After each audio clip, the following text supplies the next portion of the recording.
Dans son état d'innocence, l'homme vivait dans une heureuse communion avec celui dans lequel sont cachés tous les trésors de la sagesse et de la science. Colossiens 2:3. Mais après son péché, ne trouvant plus son plaisir dans la sainteté, il voulut se cacher loin de la présence de Dieu. Telle est encore la condition du cœur irrégénéré. Il ne met pas à l'unisson avec le cœur de Dieu et il ne trouve pas, par conséquent, de jouissance dans sa communion. Le pécheur ne connaîtrait pas le bonheur en la présence de Dieu. La société des êtres saints lui serait intolérable. S'il lui était permis de franchir le seuil du ciel, il y serait malheureux.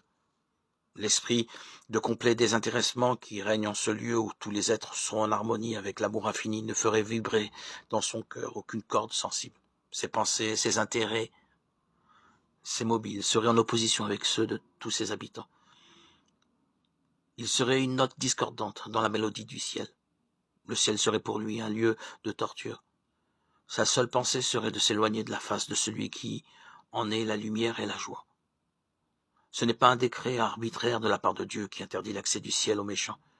Ils en sont exclus par leur incapacité de jouir de la compagnie de ses habitants.